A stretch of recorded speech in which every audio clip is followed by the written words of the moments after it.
Hello everyone, welcome you all on engineers वाला। तो आज हम एक बहुत ही प्रेस्टिजियस वैकेंसी के बारे में बात करने के लिए आए हैं। आज आपसे डीडीए जेई ने अभी रिसेंट में सिविल, मैकेनिकल एंड इलेक्ट्रिकल के लिए जूनियर इंजीनियर की पोस्ट निकाली है। डीडीए के अंदर अराउंड 1300 प्लस वैकेंसीज थी, जिसमें से 104 वैकेंसीज सिविल इंजीनियरिंग के जूनियर इंजीनियर्स के लिए है एंड 67 वैकेंसीज जो इलेक्ट्रिकल और मैकेनिकल इंजीनियर्स के है, मैकेनिकल इंजीनियर्स के लिए है।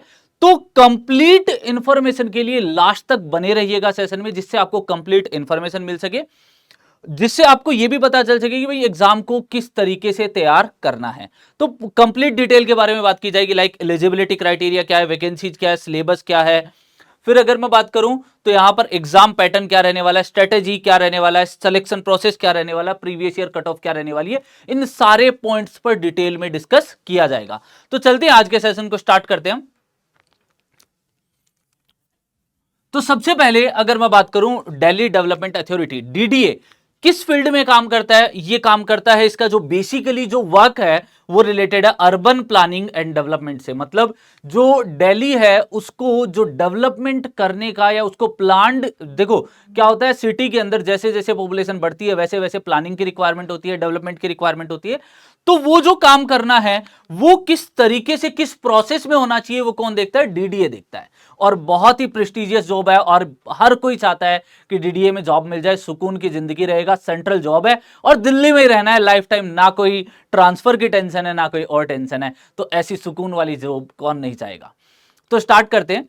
तो नंबर ऑफ वैकेंसीज से बात करते हैं। डीडीए जेई में नंबर ऑफ वैकेंसीज कितनी है। जेई सिविल में 104 टोटल वैकेंसीज है, जिसमें यूआर की 45, ईडब्ल्यूएस की 7, एससी की 11, एसटी की 3 एंड ओबीसी की 38 वैकेंसीज है। देन अगर मैं जूनियर इंजीनियर इलेक्ट्रिकल और मैकेनिकल जिसका पेपर एक ही होता है उसके लिए बात करें, 67 वैकेंसीज टोटल है। 32 यूआर की है, 6 ईडब्ल्यूएस की है, 8 एससी की है, 4 एसटी की एंड 17 ओबीसी की वैकेंसीज है। इसके बाद अगर हम बात करें एलिजिबिलिटी क्राइटेरिया, एलिजिबिलिटी क्राइटेरिया देखो, नंबर ऑफ वैकेंसीज पर आपको सिर्फ एक सीट की रिक्वायरमेंट होती है। आपको जिस भी एग्जाम को टारगेट करना है पूरे मन से टारगेट करो, एग्जाम जरूर निकलेगा, क्योंकि उसमें पूरा अगर आपने 100% डेडिकेशन दिया है, हो सकता है कि किसी वजह से प्रीवियस ईयर जिन बच्चों का डीडीए रह गया हो, इस ईयर वो तैयारी करेंगे तो निकल जाएगा। तो ऐसी कोई बहुत बड़ी बात नहीं है। एलिजिबिलिटी क्राइटेरिया की बात करें तो सबसे पहले एजुकेशनल क्वालिफिकेशन, जिसमें डिप्लोमा और डिग्री दोनों को एलिजिबल किया गया है। अगर आप सिविल से हैं या मैकेनिकल से हैं, इलेक्ट्रिकल से हैं, तो आपके पास डिप्लोमा है तो भी आप इस एग्जाम के लिए एलिजिबल हो, और डिग्री है तो भी आप इस एग्जाम के लिए एलिजिबल हो। और साथ ही साथ अगर मैं एज लिमिट की बात करूं तो एज लिमिट है इसकी, वो टिपिकली 18 टू 27 ईयर्स है। मतलब 18 से लेकर 27 ईयर्स तक के जो बच्चे हैं, जो भी इस एज क्राइटेरिया में आते हैं, वो इस फॉर्म को फिल कर सकते हैं। फिर अगर मैं बात करूं डीडीए जेई के अंदर एग्जाम पैटर्न पे बात करते हैं, तो एग्जाम पैटर्न ओवरऑल आपका कुछ इस तरीके से रहने वाला है, जिसमें 120 क्वेश्चन है, जिसमें से 40 नॉन टेक्निकल के एंड 80 क्वेश्चन टेक्निकल से रिलेटेड है। जिस भी स्ट्रीम से आप बिलोंग करते हो, चाहे सिविल से बिलोंग करते हो, चाहे मैकेनिकल से, चाहे इलेक्ट्रिकल से। हाँ, मैकेनिकल और इलेक्ट्रिकल वालों के लिए खास बात कहना चाहूंगा कि मैकेनिकल के जब 80 मैकेनिकल इलेक्ट्रिकल का पेपर सेम होता है, इलेक्ट्रिकल के उसमें 40 क्वेश्चन रहते हैं, मैकेनिकल के 40 क्वेश्चन रहते हैं और 40 नॉन टेक्निकल के क्वेश्चन रहते हैं। ये इलेक्ट्रिकल और मैकेनिकल वालों के लिए पैटर्न है, जबकि सिविल वालों के लिए, सिविल इंजीनियरिंग का 80 मार्क्स 80 क्वेश्चन रहते हैं। और जो 40 मार्क्स है नॉन टेक्निकल के, उसमें जनरल अवेयरनेस के 10 क्वेश्चन, रीजनिंग के 10 क्वेश्चन, क्वांटिटेटिव एप्टीट्यूड के 10 क्वेश्चन, इंग्लिश लैंग्वेज के 10 क्वेश्चन रहते हैं, और each question consist of 1 marks. और यहां पर नेगेटिव मार्किंग होती है एवरी रॉन्ग आंसर पर। मतलब जितने भी आप रॉन्ग आंसर करोगे, उसके ईच रॉन्ग आंसर पर आपके पास जो नेगेटिव मार्किंग है वो 0.33 की होती है। ठीक है। फिर अगर हम बात करें सिलेक्शन प्रोसेस की, सिलेक्शन प्रोसेस हर किसी को जानना होता है कि भाई सिलेक्शन किस तरीके से होगा, क्या सीबीटी के बाद मेंस भी देना होगा, सीबीटी 1 सीबीटी 2 होगा, या ओनली एक ही एग्जाम होगा। तो सबसे अच्छी बात है, एसएससी में भी 2 होते हैं, आरआरबी में भी 2 एग्जाम होते हैं, जबकि इस केस में आपका सिर्फ एक ही कंप्यूटर बेस्ड एग्जाम होता है, और उसके बाद आपका डीवी होता है, डॉक्यूमेंट वेरिफिकेशन होता है।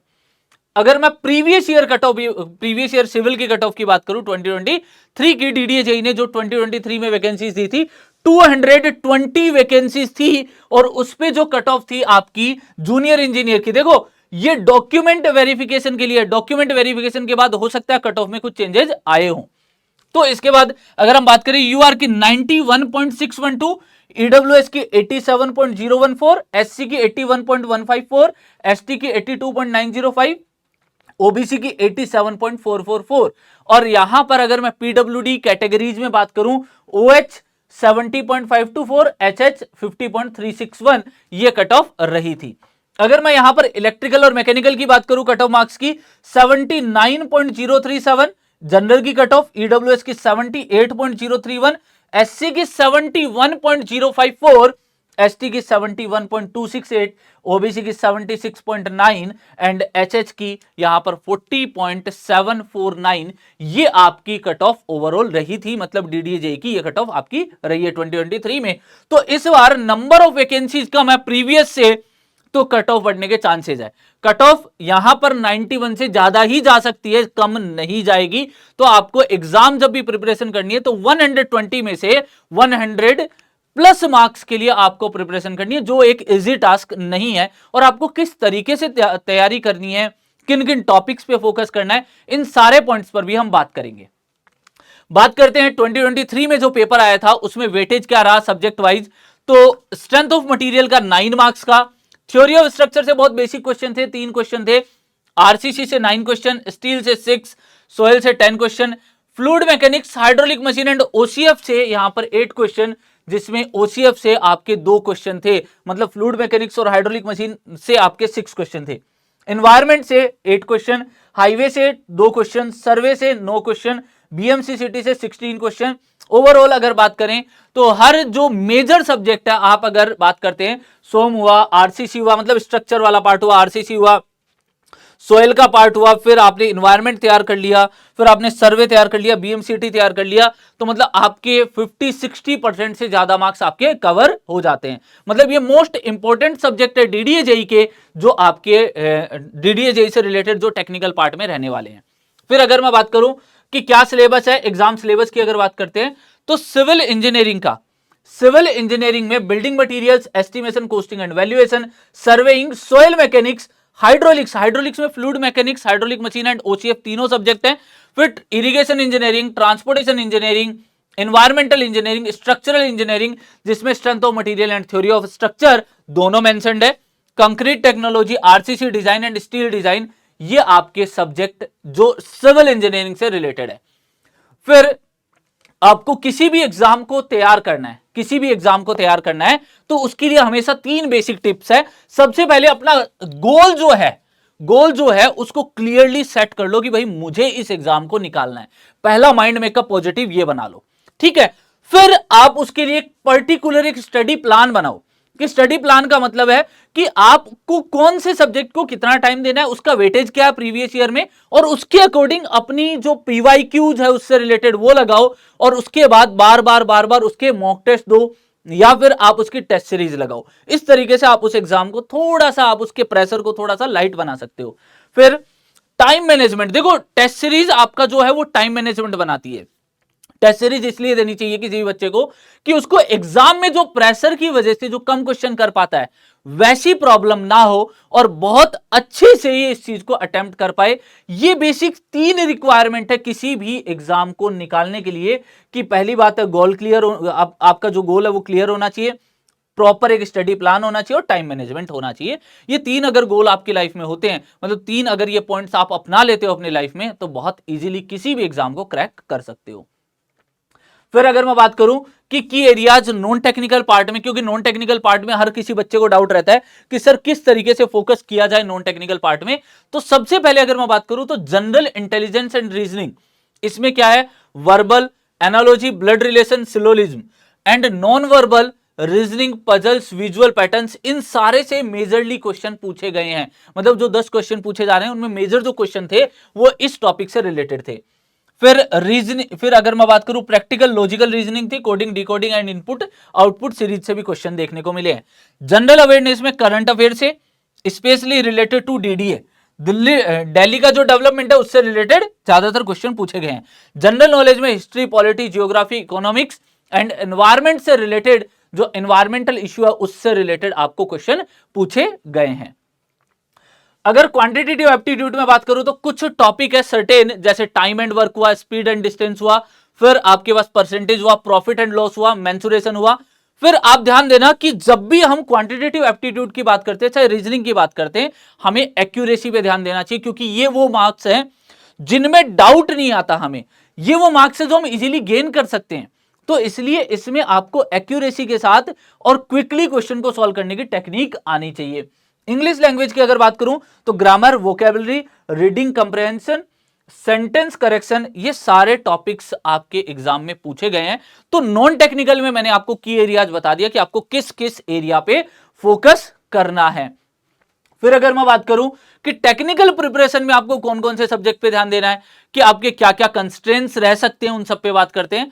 Focus topic like structural analysis मतलब सोमटोस, building construction, fluid mechanics, surveying, concrete technology, soil mechanics, इन सब पे आपको ध्यान देना है। इसके अलावा आपको एनवायरमेंटल वाले पोर्शन पे भी ध्यान देना है, एनवायरमेंट पे भी ध्यान देना है। ये सारे जो टॉपिक्स हैं इन सब पे आपको ध्यान देना है, क्योंकि ये मेजर वेटेज को कवर करते हैं। अब साथ साथ आपके बेसिक कॉन्सेप्ट और उनके एप्लीकेशंस है। अब ध्यान देना, हर एक सब्जेक्ट में एक चीज याद रख लेना, क्वेश्चन बहुत सिंपल आते हैं, बहुत कोई टेढ़े मेढ़े क्वेश्चन नहीं आते, बहुत डिटेल में अंदर घुस के क्वेश्चन नहीं पूछेगा। दूसरी चीज है कि आपको बेसिक कॉन्सेप्ट आने चाहिए और उनकी एप्लीकेशंस पता होनी चाहिए। फिर practice solving technical problems under time constraints. क्या होता है कि क्वेश्चन तो आ गया और क्वेश्चन को उस टाइम कंस्ट्रेंट्स में सॉल्व कर पाना, ये सिर्फ और सिर्फ प्रैक्टिस प्रैक्टिस एंड प्रैक्टिस की वजह से ही पॉसिबल है। अदरवाइज आप ऐसा नहीं कर पाओगे, या फिर अगर मैं आपको ये बोलूं कि आप इतना अच्छा परफॉर्म नहीं कर पाओगे। क्यों? क्योंकि अगर आपने प्रैक्टिस नहीं की है इसलिए आप अच्छा परफॉर्म नहीं कर पाओगे। तो इसलिए बार बार बोलते हैं किसी भी एग्जाम में सिलेक्शन लेने के लिए आपको practice practice and practice, number of time आपको रिवीजन की रिक्वायरमेंट होती है। ठीक है, तो वैसे हमने जितने भी पॉइंट्स थे डीडीए जेई से रिलेटेड वो सारे हमने कवर कर लिए। फिर भी अगर आपको कोई भी डाउट रहता है तो आप बेटा कमेंट सेक्शन में पूछ सकते हो, या आप मेरे टेलीग्राम चैनल पे भी पूछ सकते हो, शुभम सर _फिजिक्स वाला, या आप जाके सर्च कर सकते हो टेलीग्राम पर शुभम सर PW, जहां पर आपको आपके सारे डाउट के आंसर मिल जाएंगे। बाकी आप कमेंट सेक्शन में भी पूछ सकते हो, और ऐसे ही और इंपॉर्टेंट सेशन के लिए बने रहिए इंजीनियर्स वाला के साथ। तब तक के लिए अलविदा, bye bye, take care, have a good day.